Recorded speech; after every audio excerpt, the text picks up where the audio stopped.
CM Yogi Adityanath Rampur पहुंचे, जहां police line में सीएम ने निर्माणाधीन आवासीय परिसर का निरीक्षण किया। उसके बाद शिशु सदन जाकर सीएम ने शिशु सदन की व्यवस्थाओं का जायजा लिया। गांधी स्टेडियम में सीएम योगी ने 72 करोड़ की 22 परियोजनाओं का लोकार्पण और शिलान्यास किया। सीएम योगी ने जनसभा को संबोधित करते हुए जहां सरकार की योजनाओं और विकास कार्यों के बारे में बताया, तो वहीं आजम खान पर भी सीएम योगी जमकर बरसे। आजम खान के गढ़ में सीएम योगी ने क्या कहा, सुनिए। रामपुर में लोकसभा उपचुनाव के बाद प्रथम इस सार्वजनिक कार्यक्रम में सरकार ने मेरे सहयोगी मंत्रीगण, पशुधन और अल्पसंख्यक कल्याण विभाग के मंत्री श्री धर्मपाल सिंह जी, बेसिक शिक्षा विभाग की मंत्री श्रीमती गुलाब देवी जी, किसी माटी के लाल और प्रदेश में कृषि विभाग के राज्य मंत्री श्री बलदेव सिंह ओलख जी, प्रदेश सरकार के गन्ना विकास विभाग के राज्य मंत्री श्री संजय गंगवार जी, भारतीय जनता पार्टी के क्षेत्रीय अध्यक्ष श्री मोहित बेनीवाल जी, आज के इस कार्यक्रम में जिनके विजय के उपरांत हम लोगों को आज इस कार्यक्रम में भाग लेने का अवसर प्राप्त हो रहा है, लोकप्रिय सांसद श्री घनश्याम सिंह लोधी जी, टैक्सपेड के चेयरमैन श्री सूर्य प्रकाश पाल जी, माननीय विधायक श्रीमती राजबाला जी, विधान परिषद के सदस्य कुंवर महाराज सिंह जी, विधान परिषद सदस्य सरदार हरि सिंह ढिल्लों जी, जिला पंचायत अध्यक्ष श्री ख्यालीराम लोधी जी, भारतीय जनता पार्टी के जिला प्रभारी श्री राजीव सिसोदिया जी, जिला अध्यक्ष अभय गुप्ता जी, मंच पर उपस्थित भारतीय जनता पार्टी के सभी पदाधिकारीगण और उपस्थित भारी संख्या में आज यहां पर उपस्थित सभी भाइयों बहनों, लोकसभा उपचुनाव के बाद आज इस किसी सार्वजनिक कार्यक्रम में रामपुर में मुझे आने का अवसर प्राप्त हुआ है। मैं इस अवसर पर जनपद वासियों को प्राप्त होने वाली 22 विकास की परियोजनाओं के लिए हृदय से बधाई देते हुए आप सभी को हृदय से धन्यवाद देता हूं कि रामपुर वासियों ने विकास, सुरक्षा और समृद्धि के साथ खड़े होकर के एक नए युग की शुरुआत की है और श्री घनश्याम सिंह लोधी जी को अपना सांसद चुनकर के बाद स्पष्ट संदेश दे दिया है। इसके लिए पूरे रामपुर वासियों का हृदय से अभिनंदन करते हुए मैं आभार व्यक्त करता हूं। भाइयों बहनों, विधानसभा लोकसभा चुनाव के पहले भी और विधानसभा चुनाव के पहले भी मुझे कई बार यहां आने का अवसर प्राप्त हुआ है और मैं बार बार कहता रहा हूं कि रामपुर की अपनी पौराणिक और ऐतिहासिक पहचान रही है। इस पहचान को हर हाल में बनाए रखने की आवश्यकता है, लेकिन जिन लोगों के एजेंडे में विकास और लोक कल्याण नहीं, उन लोगों ने अपने स्वार्थ के लिए रामपुर का दोहन किया, रामपुर का शोषण किया, विकास की परियोजनाएं रामपुर को ध्यान में रख करके नहीं, लोक कल्याण को ध्यान में रख करके नहीं, गांव, गरीब, किसान, नौजवान, महिलाएं और समाज के विभिन्न तबके के युवाओं को ध्यान में रख करके नहीं, बल्कि व्यक्ति केंद्रित बनाते हुए शोषण का जरिया उन्हें बनाने का प्रयास किया गया, जिसने विकास के पहिए को थामने का कार्य किया और अंततः उसकी दुर्गति उन्हें भुगतनी भी पड़ रही है। लेकिन भाइयों बहनों, मैं आज आपको आश्वस्त करने के लिए आया हूं कि आपने विकास और सुरक्षा के नाम पर Bharatiya Janata party double engine सरकार को अपना सहयोग और अपना समर्थन दिया, अपना आशीर्वाद दिया।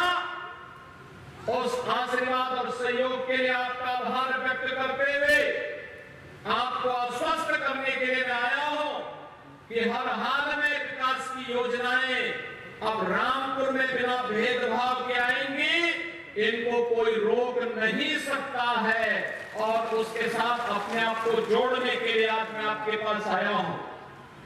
मुझे बताया गया कि राजा राम सिंह कठेर के नाम पर इस जनपद को जाना जाता है और उनके नाम पर 2020 में पनबड़िया फ्लाईओवर का नाम हमारी सरकार ने उन्हीं के नाम पर भी रखा हुआ है। भाइयों बहनों, हम सब जानते हैं प्रधानमंत्री मोदी जी ने 8 वर्ष पहले देश को विकास स्वावलंबन का एक मंत्र दिया। वह मंत्र है सबका साथ, सबका विकास का, सबके विश्वास और सबके प्रयास का। हर व्यक्ति का अपना कंट्रीब्यूशन हो सकता है विकास के लिए, समृद्धि के लिए, रोजगार के लिए, स्वावलंबन के लिए। हमारा जो हस्तशिल्पी इस दिशा में कार्य करता है, जो कारीगर कार्य करता है, जिसके पास हुनर है, आखिर उसका भी तो कंट्रीब्यूशन है। हमारा जो युवा अपनी ऊर्जा और प्रतिभा का लाभ देश को देता है, हमारा अन्नदाता किसान खेतों के माध्यम से अन्न उत्पादन करके बिना भेदभाव के हर एक व्यक्ति तक अन्न पहुंचाने का काम करता है। हमारा श्रमिक जब पसीना बहाता है तब बड़ी बड़ी इमारतें खड़ी हो पाती हैं, तब इंफ्रास्ट्रक्चर के बड़े बड़े कार्य खड़े हो पाते हैं। समाज का हर तबका जब कंट्रीब्यूशन करता है तब विकास अमली जामा पहनता हुआ दिखाई देता है। आज मुझे रामपुर के अंदर कई जगह कार्य देखने का अवसर प्राप्त हुए और उन कार्यक्रमों के माध्यम से मैं कह सकता हूं रामपुर अब बदल रहा है। रामपुर ने प्रधानमंत्री जी के विजन को अमृत सरोवर के माध्यम से देश के अंदर पहला कार्यक्रम करके देश के सामने मैसेज दिया कि अगर करने की इच्छा शक्ति होगी तो परिणाम भी हमारे साथ जुड़ जाता है। और प्रधानमंत्री जी ने मन की बात में यहां के अमृत सरोवर की चर्चा करके रामपुर को एक नई पहचान देने का काम भी किया है। भाइयों बहनों, विगत 5.5 वर्ष के अंदर हम लोगों ने जनपद के अंदर 3200 करोड़ रुपए से अधिक की परियोजनाओं को अब तक पूरा किया है और इसमें संपर्क मार्ग भी है, विभिन्न प्रकार की अन्य बुनियादी सुविधाओं से युक्त आम जनमानस से जुड़ी हुई परियोजनाएं भी हैं। साथ साथ प्रदेश के अंदर अन्य वे तमाम कार्यक्रम भी हैं जो जनपद को एक नई ऊंचाई तक पहुंचाने के लिए आज आवश्यक है।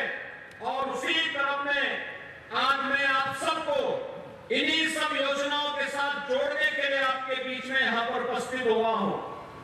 भाइयों बहनों, हम सब जानते हैं पिछली सरकारें किस प्रकार का कार्य करती थी। स्वयं के हितों के लिए योजनाएं बनती थी, पैसा सरकार का, लेकिन अपने स्वयं के स्वार्थ से उभर करके कोई भी कार्य नहीं हो पाता था। और यही कारण था कि राजकीय मुकुर्जा इंटर कॉलेज को एक पार्टी विशेष का कार्यालय बना दिया गया और अपनी निजी स्कूल में उसे बदलने का कार्य किया गया। इसी प्रकार से यहां के 200 वर्ष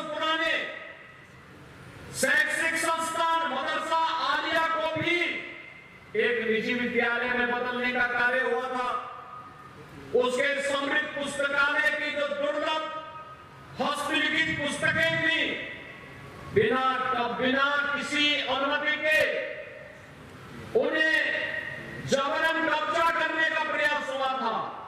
लेकिन भाइयों बहनों, सरकार ने वापस मदरसा आलिया के हस्त लिखित जो पांडुलिपियां थी उन्हें वापस देकर के उसको संरक्षित करने का कार्य भी किया और कहा कि दुर्लभ पांडुलिपियों के साथ खिलवाड़ करने की छूट किसी को नहीं दी जा सकती है।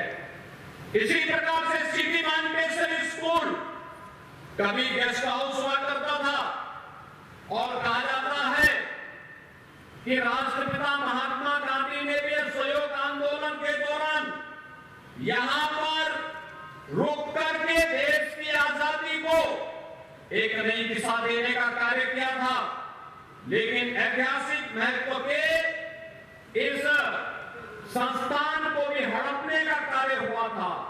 और यही नहीं, तमाम अन्य ऐसे कार्य जो सैकड़ों करोड़ रुपए की लागत से रामपुर के विकास के लिए महत्वपूर्ण हो सकते थे, उनमें बाधा पैदा करके रामपुर को पूरी तरीके से विकास और समृद्धि से वंचित करने का जो साजिश पिछले 10-12 वर्षों से हो रहा था, उन सभी साजिशों को बेनकाब करने के लिए ही मैं बार बार रामपुर आता था आपका आह्वान करने के लिए कि हम बर्बाद न होने दें आने वाली पीढ़ी को, हम अपने आप को पोषने के लिए न छोड़े, बल्कि अगर कोई गलत कर रहा है उसके खिलाफ हमें डट करके खड़ा होना होगा।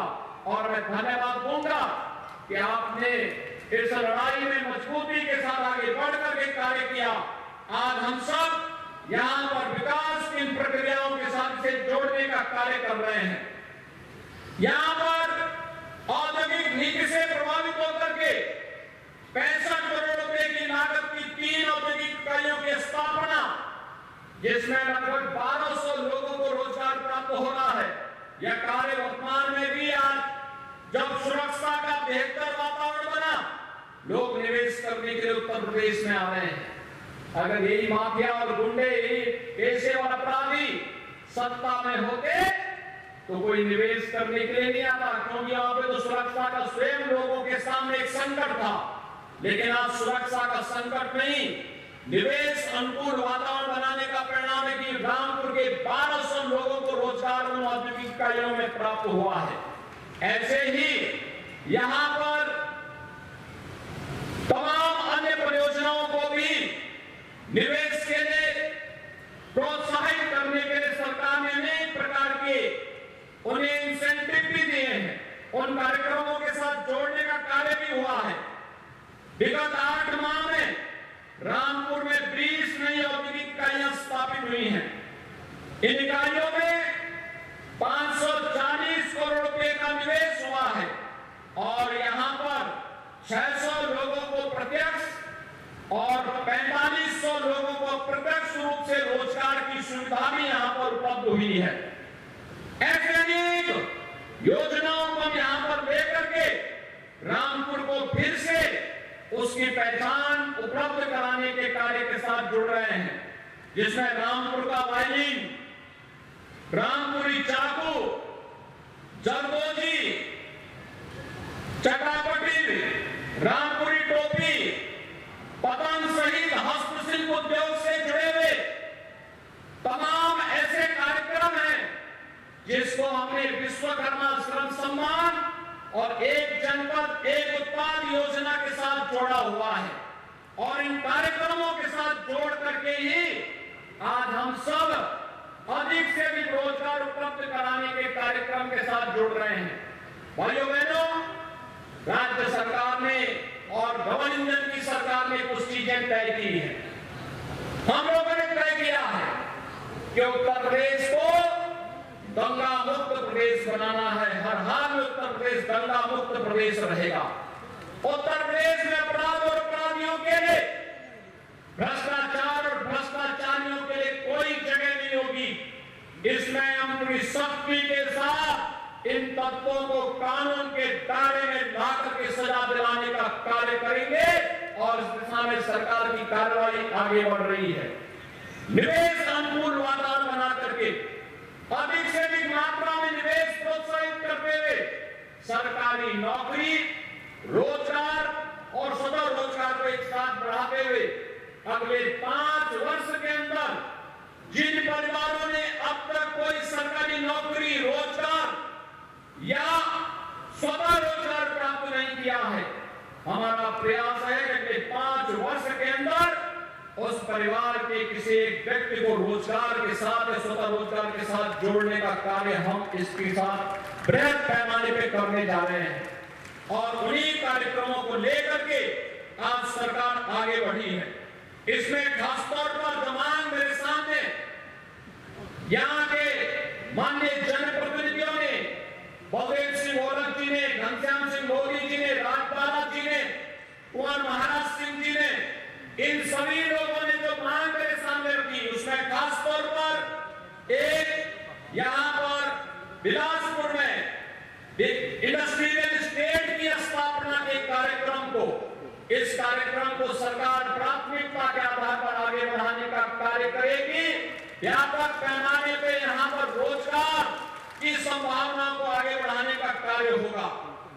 इसके साथ ही मिलकपुर, रामपुर, चौरा, स्वान विधानसभा क्षेत्र से जुड़े हुए शाहबाद, रामपुर, बाजपुर मार्ग, इसके चौड़ीकरण के कार्य को भी सरकार प्राथमिकता के आधार पर लेकर के आगे बढ़ रही है और बहुत शीघ्र इस कार्य को हम आगे बढ़ाएंगे।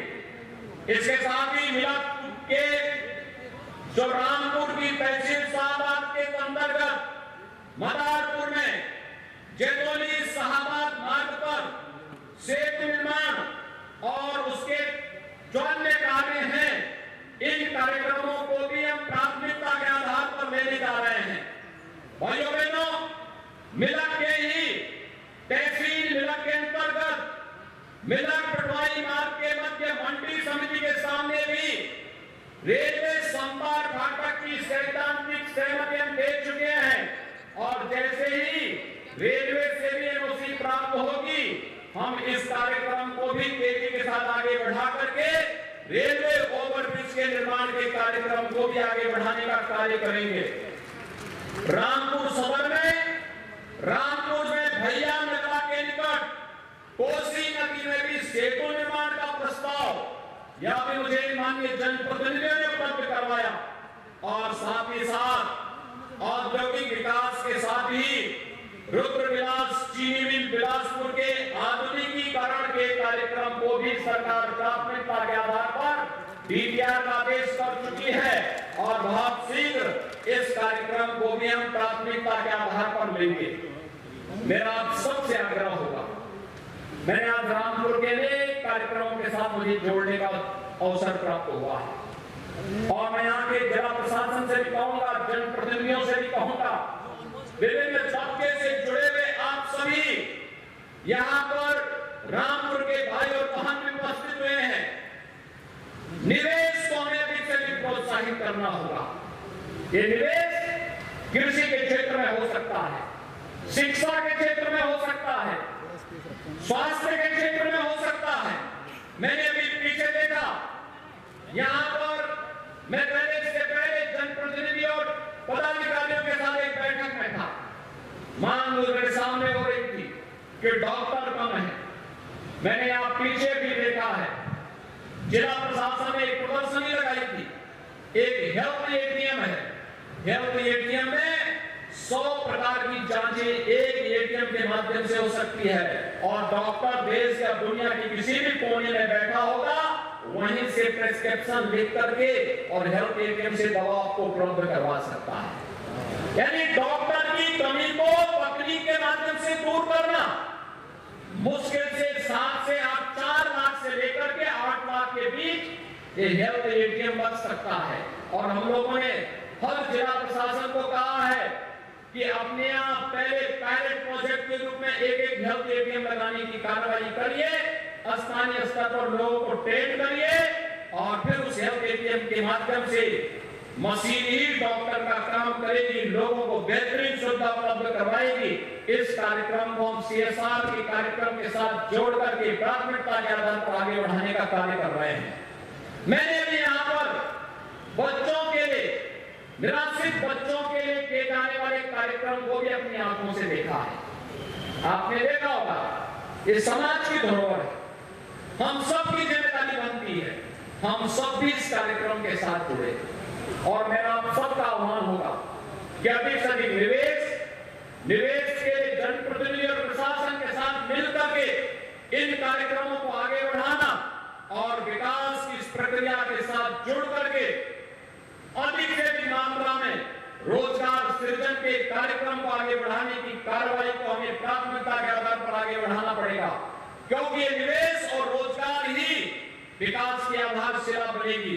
भाइयों बहनों, मैं आप सबको इस बात के लिए आश्वस्त करने के लिए आया हूं कि राज्य सरकार और केंद्र सरकार मिलकर के बिना किसी भेदभाव के हर व्यक्ति के जीवन में व्यापक परिवर्तन लाने की पक्षधर है, उनके जीवन में व्यापक सुधार लाने की पक्षधर है। उन्हें विकास की योजनाओं के साथ जोड़ने के लिए, उन्हें रोजगार और सदर रोजगार के साथ जोड़ करके आर्थिक स्वावलंबन की ओर अग्रसर करना चाहती है। वायलिन और रामपुरी चाकू का उपयोग हमें कैसे करना है, यहाँ पर आज विकास की एक सकारात्मक सोच इसे आगे बढ़ाने का कार्य करेगी। गलत लोगों के हाथों में रामपुरी चाकू पड़ा था, उन्होंने इसे शोषण का जरिया और व्यक्तिगत स्वार्थ का अड्डा बना दिया था। लेकिन जब यही रामपुरी चाकू सकारात्मक हाथों में पड़ा तो भारतीय जनता पार्टी की डबल इंजन की सरकार ने इस रामपुरी चाकू का उपयोग कॉमन सामान्य नागरिकों को, व्यापारियों को सुरक्षा प्रदान करने के तहत किया और उस रामपुरी चाकू को निवेश के माध्यम का एक आधार बना दिया। और उस विकास के साथ जुड़ने की आवश्यकता है। उस विकास के साथ जोड़ने के लिए आज यहाँ पर 22 परियोजनाओं के उद्घाटन और शिलान्यास कार्यक्रम में मैं आज आपके बीच में यहाँ पर आया हूँ। मुझे विश्वास है कि ये तो एक शुरुआत है। अभी यहाँ पर हमारे माननीय सांसद जी कुछ बात कर रहे थे। मुझे लगता है जितनी योजनाओं की घोषणा हुई और जितना भी पाइपलाइन में है, इन योजनाओं को प्राथमिकता के आधार पर हम आगे बढ़ा लेंगे तो बहुत सारी योजनाएं अपने आप ही आगे बढ़ती हुई दिखाई देंगी और रामपुर में भी हर व्यक्ति कह सकता है कि उन्होंने जिस विकास के लिए और सुरक्षा के लिए भारतीय जनता पार्टी को प्राथमिकता के आधार पर आगे बढ़ाने का संकल्प लिया था, वह सार्थक हुआ है। और उसी सार्थकता के साथ जोड़ने के लिए आज मैं स्वयं रामपुर में आया हूं। एक बार फिर से रामपुर वासियों को विकास और सुरक्षा के मुद्दे पर आश्वस्त करते हुए आप सबका आह्वान करूंगा कि आप हमारे जनप्रतिनिधि और कार्यकर्ताओं के साथ मिलकर के रामपुर को विकास की नई ऊंचाइयों तक पहुंचाइए।